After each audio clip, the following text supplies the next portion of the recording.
with another edition of the Etihad Cargo Connections. I'm AP Harold, and we're joined by not just another horseman, but for the first time, a knight. And Steve, I know that you like to be pretty humble. I'm just plain old Stephen, but congratulations on your knighthood. Yeah, thank you very much. Yep. But as you say, I prefer just Steve, so carry on with just a Steve. It'll be good. Absolutely, we will. But I got to touch on one question about the knighthood. You've talked about how much your family and your friends have sacrificed to get where you were.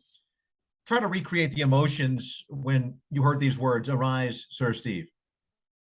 Yeah, I don't think there's any emotion at that point. I think you're just, really proud. The emotions were before that when you have the arm wrestle with yourself, whether you're, worthy of being called a sir and why you're doing it. And for me, it was recognition, I guess, for my family for the sacrifices that they had made. My wife, particularly, had been massive in keeping the home running smoothly for such a long time. So they don't get too many accolades, and be able to receive the award on behalf of them was, pretty fulfilling. Steve Hansen is, in terms of our world, the co-owner of Nature's Strip, but the larger world, former head coach of the All Blacks, the legendary national team, New Zealand in rugby. And coach, as you look at on the sidelines and coaching, you're not physically able to make an impact, but you're there, you're coaching your charges up, you're instructing them. As an owner, though, of a racehorse, you're pretty much just a glorified observer. Can you compare and contrast those experiences? Yeah, well, look, I think you summed it up pretty well. As a coach, you get the opportunity to work with your athletes through the week, and then the sporting moment is what it is, and you're there to facilitate and help them with their best performance. When you're an owner, someone else is doing the stuff during the week, and we're lucky we've got Chris Waller, a fantastic trainer, and all of his staff. So the horses can't speak either. People can speak, so you get a good idea how they're going. And however, it's anticipation, and there's a lot of pride in Nature Strip, and we just really want him to run well, and doesn't necessarily have to win. You just want him to run well and do himself, proud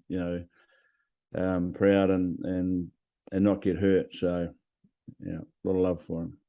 Steve, you're certainly familiar with putting teams together. How do you guys operate as a group of professionals and a group of friends as the ownership team? Is there one guy who's the detail guy, one guy who's the face of the franchise, that type of thing?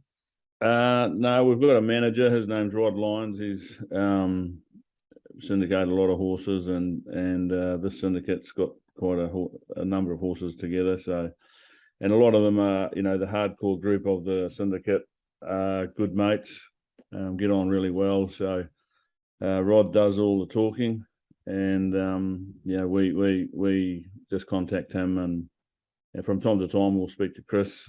I've got a personal relationship with him anyway, so talk to him from time to time. But Rod's the go-to man. He is a fantastic talker. In fact, he was our first interview ever on the Etihad Cargo Connections. And I'm a professional talker, but Rod could talk my ear off. Our guest is Sir Steve Hansen. No. And he's very good at it. There's no doubt about that. He sure is. And Steve, how much grief do you give the Aussies in the ownership group with the fact that you were 18-2-3? That was the All Blacks record under your leadership against the gang from the island continent. Oh, we don't give them too much. They don't have to say much, do you? When it's that score says it all for you. So. But there's a lot of good banter between the group. Some friendships that go a long, long way back, and there's always good fun to be had, and that's what racing's all about. Steve, you're obviously a heck of a competitor. When were you first drawn to the sport of kings, to horse racing? I grew up on a dairy farm down south in Otago, a place called Tory. And my father was a good horse racing man, and he used to be an owner trainer. Ironically, I wanted to be a jockey in the early days, but sort of outgrew that. And but back in those times when I was younger, I could ride them and did a lot of work on them, and really enjoyed it and loved them. I just love the animal. I think it's a beautiful animal. Steve, I'm sitting here in the United States where we play what the world calls American football, and they get all the pads. In rugby, you guys don't have as many pads. That is a tough, tough sport. As we know, with jockeys, you got to have a lot of courage. These are small human beings getting on these big animals. Can you compare the tenacity it takes to play rugby with strapping yourself on the irons on a horse? Oh, look, I don't think you can compare it, other than they're athletes. You're dealing with men they are genuine athletes, because what they do requires a tremendous amount of skill and decision making and very minute moments. Like the difference between winning and losing sometimes can be a decision that's made back at the 400 meters mark, or even at the 800, or right at the beginning, and they have to be on their game to be able to do that. They've got a big animal underneath them, requires a lot of balance. That all you can say is that both sports require good athletes to be great athletes. Steve Hansen is our guest on the Etihad Cargo Connections. You mentioned your personal relationship with Chris Waller. How far does that go back, and how did it start? I really started when he came along to the All Blacks training once in Sydney. Obviously, we've known each other, or who each other was, for a long, long time. But that was the first time we really had an opportunity to have a chat, and I was really impressed with him. I thought he was a tremendous man, and very humble, and again, very enthusiastic about racing myself, and he was very enthusiastic about the rugby team. So we shared a bit of time together, and from that, found out we had quite a few things in common, and the relationship just grown from that. You brought up humility, and it's interesting. I've interviewed a number of these titans of sports, whether it's on your side of the world or over here in the States, and you guys are alpha males, you're very accomplished, but humility is a common theme, because to know victory is also to know defeat. To know joy is to know pain. And I think you guys understand that perhaps much more so than the common modern human does. Can you elaborate on the things you learn in sport, the failures that make you stronger and a better person? Well, adversity makes you more resilient. So you set out to be the best character and the best team and the best coach you can be, and best athlete you can be. And you've got to work hard. You've got to have a work ethic to succeed. It doesn't just happen, otherwise everyone would do it. And everybody can win. Like it's an easy thing to do when you're winning. Put a smile on your face and front up and do all the right things. But I think when you lose, it's just as important to show that same characteristics that you show when you're winning, because for us, we had a lot of time winning, and when you do suffer defeat, then someone else is winning, and they've been through that pain a lot themselves of not winning. So give them the opportunity to enjoy that, and don't be a sulky Sally. Get up and take your medicine like a big boy, and I think that's important. I think you can show people how to win, and you can show people how to lose. Steve Hansen is our guest. When in 2015 they won the Rugby World Cup, did the All Blacks, New Zealand, the first country ever to win the Rugby World Cup 3 times. And obviously to win the World Cup, a lot of traveling. And obviously with Nature Strip going to Royal Ascot, a lot of traveling. You just got back from Japan. Traveling is oftentimes not as glamorous as we make it out to be. When you look at the advancements we've had, whether it's for human beings, but more specifically with horses, how much smaller is the world getting in terms of being able to ship equine to London, to the Middle East, to Hong Kong, to the States to race? Oh, look, it's getting easier and easier all the time. I think modern science is helping. How do we help the athlete? Because the horse is another form of an athlete, and what do we have to do? I think horse trainers are learning off human athletes, and vice versa. So the planes are being able to travel further without so many stops, better conditions on the plane. So, I think as time goes on, it's just going to get smaller and smaller. You certainly know, as a former coach, how hard it is to repeat in sports, whether it's over here, baseball, over there, rugby, or in horse racing. Nature Strip is trying to match Redsul and repeat. What would that mean for the legacy of your horse? Oh, look, he won't be defined by this Everest. I mean, he's already won 22 races. He's won all over the world, and he's won a heck of a lot of money. So, from that point of view, I don't think it'll mean too much. But from defining him as a champion, I suppose, or a great champion, to win it twice would be fantastic. But as I said earlier, we just want him to run well and give himself an opportunity. If he does that, he's got enough talent. If he gets beaten, well, he gets beaten, and we have to take that on the chin. But it's hard enough winning one of them. I guess the thing that's different about horses and people is horses don't know they've won what races they've won. They just know they've won them, and people tend to get a bit comfortable. I don't think horses get comfortable, and that's why it's so hard for human athletes to repeat big successes, because not quite as hungry. You've had that success before, but he seems to be getting better with age. He's more relaxed, and we just got to see how he goes between now and the next 4 weeks. But if he turns up in his best condition, then he's going to have a big chance, and that'll be exciting either way. And Steve, a horse race, because in this case, you've got 11 other competitors. It's not so much like one rugby match. It's akin to a rugby tournament where you've got to beat multiple competitors. So winning one race in and of itself is much more impressive than winning one game in a particular sport or one match. It's much more like golf where you've got to beat the whole field.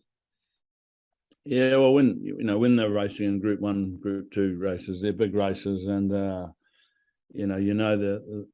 the competitors are good animals themselves. So most of his racing has been done at that level, stakes level, and Group 1 and Group 2 level, and to be successful, makes us very proud of him, and we all love him very much. And he's more than just a horse; he's part of your family, really. You've been around the world in multiple capacities. How proud were you to take Nature's Strip to Royal Ascot? Yeah, well, that was a special moment for all of us, including Chris and James. The staff that worked for Chris. I think we're all very proud to be able to represent both Australia and New Zealand with Nature's Strip, and then for him to run the way he did. He didn't just win; he brained them really, and won by a big margin, and it was very satisfying and a very proud moment. And you mentioned that. Let's follow up on that. Represent Australia and New Zealand. In that part of the world, you guys are good, friendly, competitive rivals. Big picture in the world, the rest of us are thinking that's that group down there in Oceania. We forget them about a lot of times. And you're going to the mother country as a team and you win. There had to be a tremendous amount of pride and a fraternity, a brotherhood with that accomplishment. Yeah, well, Australia and New Zealand, they are like siblings and they fight a lot with each other. But if anyone else picks on them, they'll turn and unite. And you mentioned going back to the mother country. Well, again, that in itself, breeds a bit of determination to be able to go up there and do the job and show them we're no longer the littlies. We've grown up and we've become independent and are capable of doing things as well as anybody else. So, we're two nations that might be small, but we pack a bit of a punch, I think, and we're very proud of that. You certainly do. The legendary Sir Steve Hansen is our guest on the Etihad Cargo Connections. I understand you were not able to make it to the race last year. How bittersweet was that for you? And do you think you'll be able to attend this year's edition? Well, answer the last part of that question first. Yes, we'll definitely be going. Tasha, my wife, and I are going, and looking forward to it now that COVID restrictions have eased up a bit. How bittersweet was it? Well, it's always disappointing when you can't go and watch, because that's part of why you own a horse. But COVID has caused a lot of suffering around the world, and to miss a race because of COVID really isn't as significant as some of the other issues we've had. So you accept it and move on. I watched it separate from my wife. She was in New Zealand, I was in Japan. I watched it I was on my way home actually. Watched it in the airport at Narita in Tokyo. and she watched it with we've got two daughters down at Otago University. She watched it in a pub down there. So quickly on the phone to each other afterwards, and shared the moment that way. And we always said to one of the owners was always saying, "Oh, you got to come to the races." And I said, "Well, look, us being there is not going to make him run any faster. He doesn't know we're there or not." So that's the sort of attitude we take. But it's about sharing the moment with the people that you care about, and we managed to do that, even though we're apart. What was your style? Very pragmatic approach there to the horse racing aspect. I think you're exactly right. Obviously, the horse doesn't know if you're there. When you're coaching the All Blacks, what was your style at a break or an intermission or a timeout? Were you a guy who was matter of fact, or did you sometimes get emotional and try to light a fire under your guys? I think you can only get emotional probably once every 2 years. Especially when you're dealing with a team like I was dealing with. Now, I always felt on game day, my job was to try and be solution focused, and if they couldn't work it out for themselves, then they would ask, and I would give them my solutions, and the other coaches would pipe in. So the better your athlete can work out his own problems and their own problems together, I think the more success you have. So we try to empower them to think for themselves and make the decisions faster than the opposition in the moment. As I talk to so many horsemen in Australia, I get the sense of just how important horse racing is to the country. And obviously, rugby is a huge deal in New Zealand, and you guys are legendary the world over. What's more important, horse racing in Australia or rugby in New Zealand? Or are they both a 10 out of 10 on that scale? Oh, I guess it depends who you ask. I think they're all very important. Like sport's an important mechanics, I think, in the human function of the world and life. I believe, it teaches us so many things. It gives us a lot of joy. It gives us a bit of adversity from time to time, and requires some resilience to be able to cope with it. So they're great lessons. Australian racing in the last 18 months to 2 years with COVID has continued through that time, and thanks to Peter V'landys and his team, and throughout Australia, the CEOs who got together and formed a plan to be able to do that, and it gave a lot of people hope in tough times and something to think about other than just themselves, and so it was massively important. And take my hat off to them. They've done a wonderful job, and Australian racing is probably the best racing in the world at the moment from a stakes point of view. If you own a horse, you only have to win one race, and he's basically paid for himself or herself for the year. And it's encouraging people to get into the sport. There's young people coming on board all the time, so that's exciting for the life of the sport. And it's amazing. It's always been really important, racing in Australia, as it has here in New Zealand. So, Steve, sorry, you go ahead. Excuse me. We talked earlier about international travel with human beings and horses, and going to Royal Ascot. You just got back from Japan. I think a mistake that I often make is assuming that New Zealand and Australia are a lot more physically close to one another than they are. While they're in the same general part of the world, that's not a 30-minute flight, I believe. How long is that? And when you want to go to a social function like the Everest and be fresh, what is the right amount of time someone should budget to get on the ground in Australia? Oh, look, you could go to Australia the morning of the races if you wanted to. It's only 3 hours. 3 hours, okay. Yeah, 3.5 probably. Then you probably 4 by the time you take the 2 stops at the airport. But we here in New Zealand and Australia don't see each other being too far apart. When you think about some of the flights you'd have to take in the States, as an example, right, there'll be plenty that'll be well over 3 hours, 4 hours. So, but it does just tell you how small, we are as a country, and the distances between us. Like, to go from the east coast to the west coast of Australia is 6. So Perth's further away than, which is on the west coast, further away than we are. I got you. So, but if you want to go and celebrate the Everest, you want to go early because there's a lot of functions on, and Right. it's a special event, and to be part of it's pretty cool. We've got a son up in Brisbane, so we'll go and see him first, and then shoot down the following week, early in the week. And Steve, Nature Strip, such an accomplished horse, has already got the automatic qualifier for the Breeders' Cup International Series in Lexington. I believe that's coming up in November. How exciting is that? And any chance that we might see the former All Blacks coach in the land of Big Blue basketball, bourbon, and thoroughbred racehorses in the state of Kentucky? Well, it would be exciting. There's no doubt about that. Just depends what Chris thinks and what the horse is telling us. We'll make decisions around that as a group as well. There's some really good races in Australia in November too. Good prize money. Do you risk, taking him all the way there for maybe prize money that's not as good as is on offer here? So a lot of things to consider, but never say never. And finally, Steve, so many people who are drawn to horse racing are your type of personality. They're accomplished people, they're risk takers, they're leaders, they're going for it, but they're making a transition in ownership later in their life to something that they're not totally familiar with.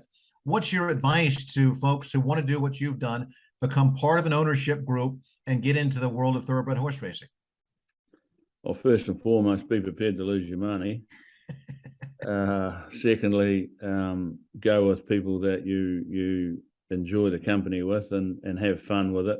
And if you're lucky enough to get a good horse, enjoy every moment with it, because it's a pretty special way to have some fun. And not many people get the opportunity to get a real good one. So you want to share it with your best mates you possibly can.